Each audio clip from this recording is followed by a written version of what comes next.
Moraï Verabotaï, Mishpacha Yekara, chères auditrices, auditeurs à Bordeaux. Qu'est-ce qu'on doit aborder? La paracha de cette semaine. Non, c'est pas la paracha, monsieur, c'est les parachutes. Pourquoi? Il y en a deux. Et c'est la fin de Bamidbar. C'est quoi les deux? Matote et Massa. Mais au préalable, accordant une certaine importance, entre guillemets, à la période que nous vivons, dans laquelle nous sommes censés prendre le deuil. Sur quoi?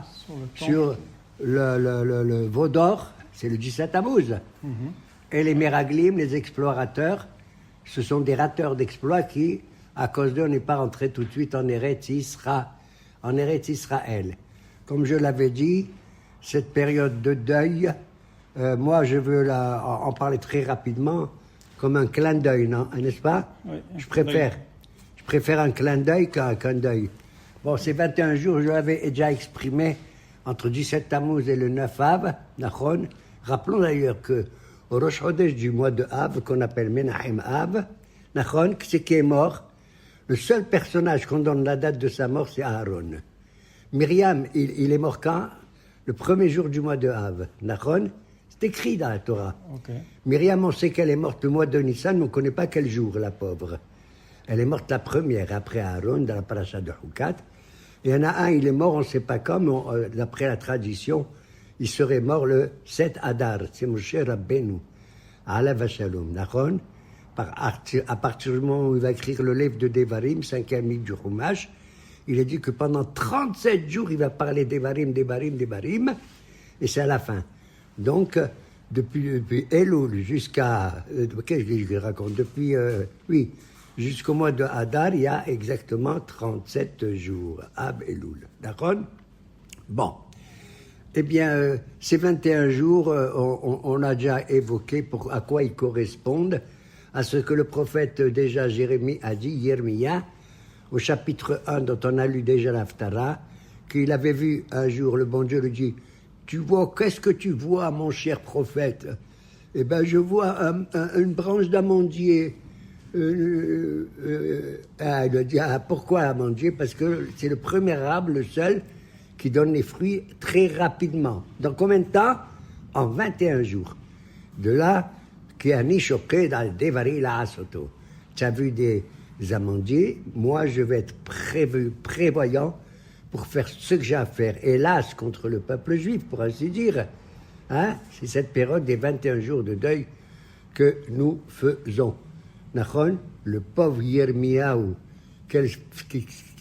tous ces chapitres, c'est des cris de stupeur et tout. Même s'il dit il nous reproche, Nachon, beaucoup de reproches, mais le pauvre, il n'a pas choisi d'être prophète, tu sais. Qu'est-ce qu'il dit à son sujet? Il a dit, le bon Dieu, à cet homme, avant même que tu naisses, tu étais dans le ventre de ta mère, Yedatira, que je te connais. Navi Lagoïm Netatira. Qu'est-ce que tu m'obliges à devenir prophète? Tu as envie d'être prophète, toi? Non. Bravo. Eh ben, c'est la première fois, Moraï Verabotaï, que mon gendre, qui est à mes côtés, il est d'accord avec son beau-père. Il est merveilleux. C'est la seule fois que je vois qu'il est merveilleux, mon gendre. On est d'accord tous les deux. D'ailleurs, tu veux pas être prophète? Pas du tout. C'est ton avis ou c'est pas ton avis? Quoi? On rigole pas. C'est pas mon avis à moi non plus. Quand je vois comment ils ont vécu nos prophètes, j'ai envie de pleurer, je te jure, c'est ça le vrai deuil. C'est comment il a fini Yermia, il a été lapidé en Égypte plus tard, que Dieu préserve. C'est que Yermia, au chapitre 16, verset 2, là-bas, regardez, il a écrit, le bon Dieu lui dit, je ne veux pas que tu te maries, et tu n'auras pas des enfants. Je ne comprends rien. Si vous comprenez, vous n'avez qu'à me parler, et participez vous aussi au shiur. Ken Olo. B'seder. Voilà.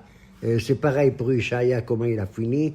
Et le pauvre Ézéchiel qui a vécu des centaines de jours, tu sais où? Il dormait par terre. À gauche et après à droite. Bon. Alors, voilà. Donc cette période-là, il faut que Kadosh Baruch Hu, il la transforme en bien. Ça suffit. B'seder. Tu sais quand est-ce qu'il les transforme en bien? Quand est-ce qu'on répare les 21 jours de deuil?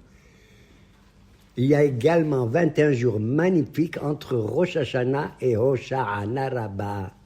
Rosh Hashanah tombe le 1 Tishri, Hoshana Rabbah tombe le 21 Tishri. Et on fait donc des caparotes et tout, c'est merveilleux pour réparer tout ce qu'on a fait de mal. Tout ce qu'on a fait, dis-moi, tu as fait du mal, toi? C'est toi qui as fait le Vaudor? C'est toi qui as fait les Meraglim? C'est pas nous. Pourquoi la Torah, après plus de 3000 ans, elle nous prescrit de prendre le deuil, d'être triste à cause de nos ancêtres? C'est pour montrer comment cette tradition est très importante, quelque part, à nos yeux. On dépend de nos parents. On dépend de nos parents. Et on souhaite d'avoir des beaux parents, des parents merveilleux. Comme qui? Comme Abraham, Yitzhak et Yaakov. Tu sais, à ce sujet, j'ai envie de dire une chose. Affreuse dans un midrash. Belle et affreuse. Le bon Dieu l'a dit, tu sais, à Abraham, l'homme du chesed, de l'amour total. Oui. Il dit, tu sais, tes enfants, ils ont fait des péchés. Qu'est-ce qu'il répond, Abraham? Il ma'ou al-kevotchemecha, qu'ils soient effacés pour ton honneur. Tu te rends compte comment il parle, Abraham? Il va voir après Yaakov, avec nous. Yaakov, toi qui es le représentant du Hémet et de la splendeur, tes enfants ont péché. Qu'est-ce qu'il répond, Abraham? Yaakov? Il ma'ou al-kevotchemecha, qu'ils soient effacés pour ton honneur. Akadosh Baruch Hu, il ne sait plus quoi faire. C'est qui va y aller? Le troisième patriarche, c'est qui? C'est qui? Yitzhak. Or, Yitzhak, c'est quoi? C'est Midat Hadin. C'est la rigueur, c'est la justice. Moi, je m'attendais à ce qu'il soit pire qu'Abraham, que Yaakov. Tu sais comment il répond? Dieu, il dit à Yitzhak, Yitzhak, tes enfants ont péché. Il répond, Hachem, je t'en supplie. Quoi? Combien un homme il vit en général à l'époque? Il vit 70 ans, comme David Ameler. Il a vécu que 70 ans. D'accord? Jusqu'à l'âge de 20 ans, un homme, s'il fait des péchés, un adolescent, il n'est pas puni. Le bon Dieu ne le punit pas. Bédé Shamaim, Nachon. Qu'est-ce qu'il lui reste de vivre? 50 ans. Dans ces 50 ans, il passe la moitié à dormir, oui ou non? Oui. Donc il reste combien? 25 ans. Mon Dieu, oui, alors, il lui a dit, il reste 25 ans. Pendant ces 25 ans qu'il reste, il a dormi la moitié. Non, il n'a pas dormi. Il a mangé, il a dormi et tout, d'accord? Qu'est-ce qui reste? La moitié la moitié de quoi? De 25? Ouais, il reste 12 ans et demi. Voilà. Alors Yitzhak, il dit, je suis merveilleux, j'adore Yitzhak ici. C'est ce qu'il lui dit au bon Dieu. Il reste que 12 ans et demi. Soi-disant, ils ont fait des péchés, soi-disant. Toi, mon Dieu, tu prends la moitié sur tes épaules et moi, je prends la moitié. Voilà. C'est ça que le pasuk qui dit qu'Abraham lo yeda'anu, Yaakov lo yitzelanu. Qui c'est? C'est Yitzhak. Incroyable. Je ne m'attendais pas à ce qu'on soit sauvé de nos péchés grâce à Yitzhak et Midat Hadin. Hein? De là, j'apprends qu'il y a des gens rigoureux et tout, ils sont merveilleux quand ils veulent nous sauver. Quand ils veulent nous sauver, ils ont de l'amour pour leur peuple. C'est l'image de Yitzhak Avinu alav shalom. D'accord? D'accord. Oui. L'après-midi, le matin, à 10h du matin? Ah, il y a une chose pendant les 21 jours incroyable. Je ne sais pas d'où ça vient d'ailleurs. Hein. Ça vient d'un pasouk. Mais je vais le dire. Il est dit que pendant les 21 jours, il est interdit à tout individu de se balader tout seul dans un endroit isolé. En ville, c'est valable. Mais dans un endroit où il est seul, dans une forêt ou un désert ou n'importe quoi, ne te balade pas quand entre 10h du matin et 4h de l'après-midi. Pourquoi? Les Hacham disent parce que pendant cette période-là, il y a un démon, un shed, qui veut nous faire du mal. Il est plein des yeux, il est plein des cheveux, affreux à voir et tout. Et c'est là qu'il nous attaque. Comment on l'appelle ce démon? Ketev Meriri. On l'appelle Ketev Meriri. D'ailleurs, il est mentionné dans des psukim de David Amelech. Nachon, Ketev Meriri. Nachon. Donc, on ne se balade pas. Mais nous, Baruch Hashem, on vit en Eretz Israël, dans des villes, même dans des villages. Donc, on ne peut pas avoir peur de ce Ketev Meriri. Pourquoi on parle de lui spécialement? Parce qu'en général, les démons, entre guillemets, ils agissent la nuit. Tu comprends? Oui. Là, quand tout est noir, ils t'attaquent, que tu préserves. Mais celui-là, c'est le plus affreux de tous parce que lui, il t'attaque en plein jour. Entre 10h du matin et 4h l'après-midi, c'est le moment où il y a où vraiment il y a de la clarté, ok? Il n'a pas peur de nous attaquer en pleine clarté. C'est ce que David Amelech dit dans un Mizmor. Ner le ragli de barecha ve'or linti vati. Mon Dieu, tu es une lumière à mes pieds quand je marche. Et ve'or, et une clarté quand je suis dans mes sentiers. Tu as compris? Oui. Comment tu traduis Ner le ragli? Une lumière à mes pieds. Ben non, moi je traduis autrement. Je dis j'ai une ampoule. Au pied. J'ai une ampoule au pied, voilà. Et voilà, où est-ce qu'on peut porter notre réflexion? Le deuil, il ne faut pas trop le prendre. Moi, je suis content de voir comment Kadosh Baruch Hu, dans la création du monde, il a fait tellement de choses variées. Nachon, aussi bien sur terre que les plantations, que les animaux, que l'être humain. Et au-dessus de l'être humain, comment on peut voir à l'intérieur de l'humain la neshama et tout ça. Je vais dire un mot quand même. Comment est-ce qu'on peut comprendre toutes ces des milliers d'animaux différents, d'accord? Oui. Et chacune, elle a sa valeur. Elle a un rôle à jouer. Un rôle à jouer. À tel point que même David Amelech, il a dit, quand il a montré son humilité, il a dit, je suis comme un vermisseau et pas un être humain. Moi, j'aurais jamais dit ça, mais lui, que Dieu le bénisse. Hein? Comment il s'appelle? Abraham, il a dit, je suis poussière et cendre. Et Moshe, encore pire, il a dit, on vaut rien du tout. Comment on vaut rien? On vaut quelque chose. Bon Dieu t'a créé, mamache. À tel point que chaque animal, il a sa valeur dans le monde. Il joue son rôle, une fonction importante dans l'harmonie terrestre. Bémé, dans l'harmonie terrestre. Ok? Moi, je prends un exemple, 2 ou 3 exemples, pas plus. Prends les oiseaux. Il y a un oiseau qu'on appelle en hébreu le raham. C'est quoi en français? C'est le vautour, d'accord? Oui. Celui-là, il est sur un arbre, il descend, très rare, il se met sur terre comme ça, il lève un pied, le vautour, et il se met à faire shrak, il siffle, d'accord? Shrak. Quand tu vois un vautour faire ça, ça veut dire qu'il va annoncer la venue du Mashiach. C'est vrai? D'accord. Moi, j'ai jamais vu un vautour faire ça, mais il paraît, dans la Gemara, un rabbin, il a vu un vautour qui a fait shrak en levant le pied. Et il a raconté, il a dit, waouh, j'attends que le Mashiach vienne, puisque le vautour, il a dit ça. Les Hakamim, ils ont dit ça. Le Mashiach n'est pas venu. Il a raconté ça. Alors il leur a dit, vous savez, ce vautour, c'était un menteur. Il n'a pas dit la vérité, ce vautour, il était un menteur. Il y a aussi un autre oiseau qu'on appelle en hébreu le ra'a. On l'appelle le ra'a. Pourquoi on l'appelle comme ça? Ça veut dire qu'il a une vision extraordinaire. Il se trouve en Babylonie, tout au nord du pays, et il est capable de voir une nevela, quelque chose qui veut manger une tréfa en Eretz Israël. Celui-là, il est affreux. Pourquoi? Parce que même de loin, il ne voit pas les côtés positifs de la vie, mais les côtés négatifs. Rien que pour la boue, rien que pour son ventre, comme ça. Et j'aime un troisième oiseau que nos Hachamim et la Torah, elle appelle, tu sais comment elle appelle? Hassida. Une Hassida, il y a un oiseau Hassid, c'est une cigogne, d'accord? Oui. Eh bien, la cigogne, elle, quand il y a de quoi manger, c'est ce qu'elle fait, elle donne d'abord à manger à ses enfants, et même à un entourage avant de manger elle-même. Ça, c'est véritablement être Hassid. Tu es d'accord? Oui. Ok. Ça s'appelle être Hassid, véritablement. Moi, je ne suis pas Hassid. Je vais vous dire la vérité. Moi, je suis ni Haredi, ni Dati, ni Hiloni, ni Hassid, ni Masorti. Alors, qu'est-ce que je suis? Eh bien, moi, je dis à tout le monde, je suis rien de tout ça, je suis simplement Yehudi. Ça suffit les miflagot, ça suffit les partis, etc. D'accord? Parce que ça devient des partis politiques aussi. Voilà. Okay. Non. La paracha. La paracha. Monsieur, j'ai dit les parachiotes.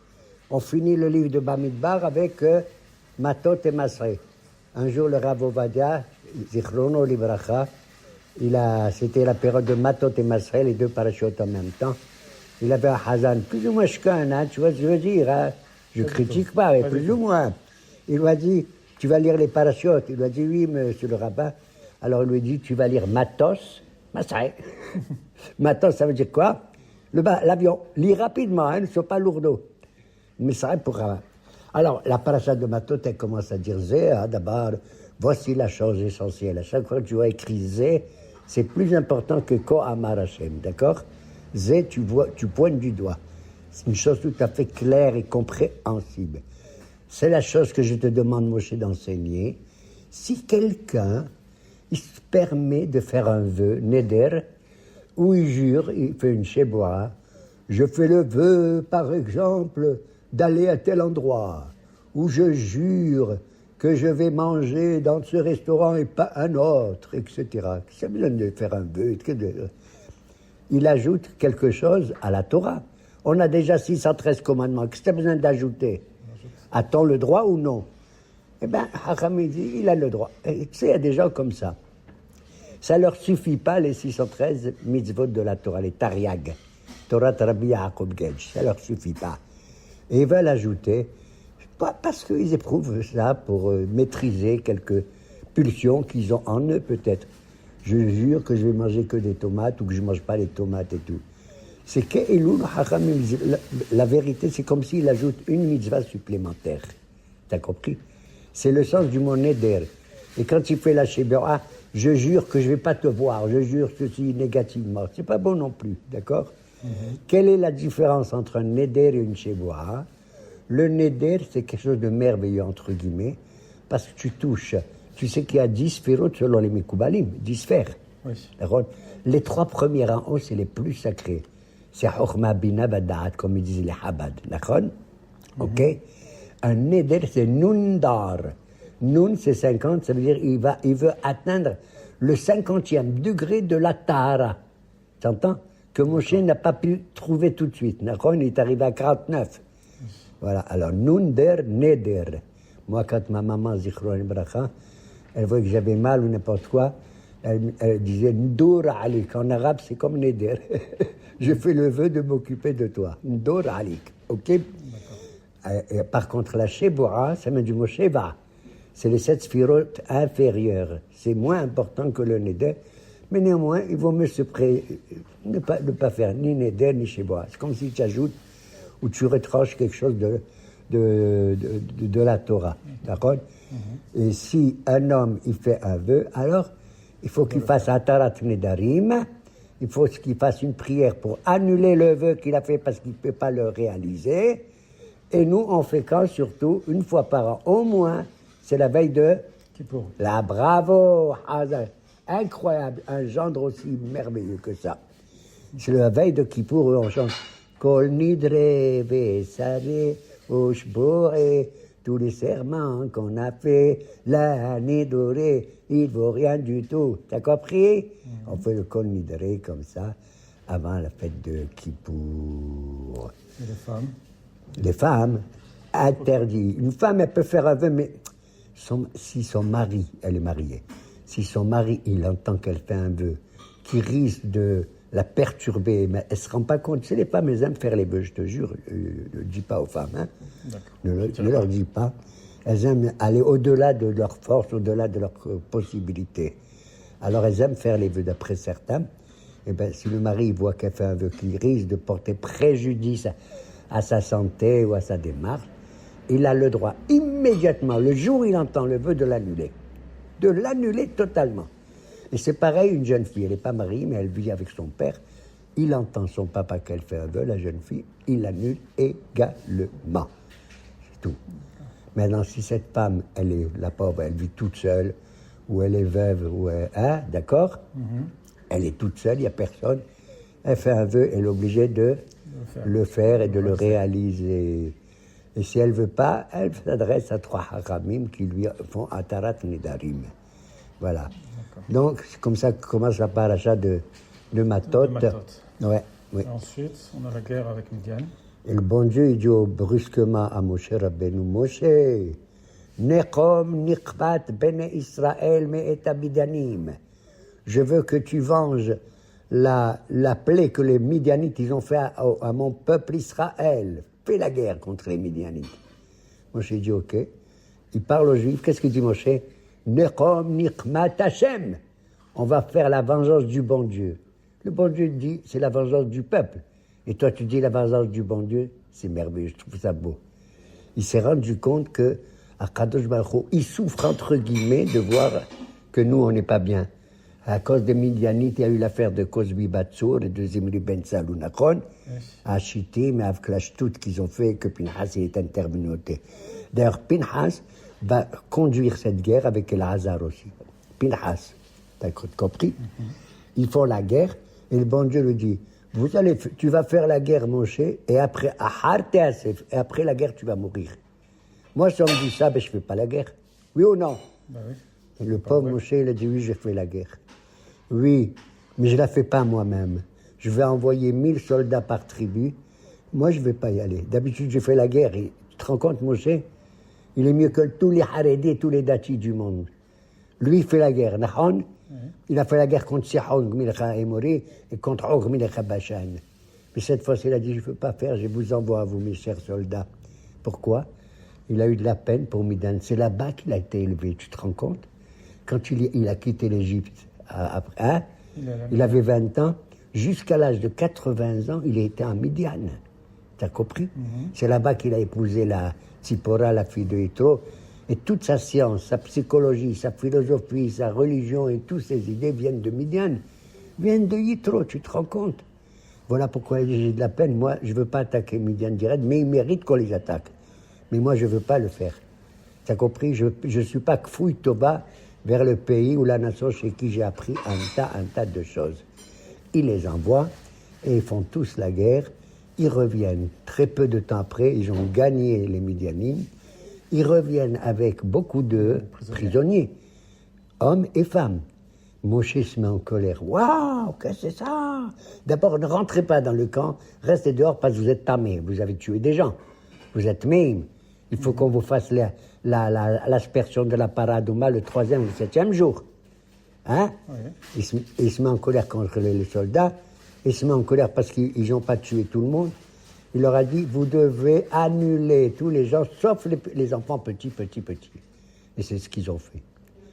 Maintenant, ils ont amené avec eux des kélim, des récipients, des poêles, des marmites, est-ce que je sais, moi, un tas de choses, faites avec toutes sortes de produits. Et à ce moment-là, ils sont tamés, ces kélim, d'accord? Ils ont mangé des choses tamées dedans. Voilà. Alors, il faut les cachériser. Qui c'est qui enseigne la cachérisation des kélim? Devine? C'est El-Hazar. El-Hazar, il leur dit, voilà comment il faut faire la cachérisation. Tout récipient qui était sur le feu, vous devez faire le liboun avec le feu. Tout récipient qui était avec de l'eau chaude, vous devez faire la hagala avec de l'eau chaude. Tout récipient qui était qu'avec le froid, avec de l'eau froide, etc. Alors moi je dis, c'est pas possible. De quoi il se permet, Lazare, de parler de Halakot à la place de Moshe Rabbeinu? T'as compris? Pourquoi Moshe ne raconte pas? C'est pourquoi? Parce qu'il s'est mis en colère. Et nos Hacham, ils ont dit, si un Talmid Hacham, il se met en colère, il oublie la Halakot qu'il doit enseigner.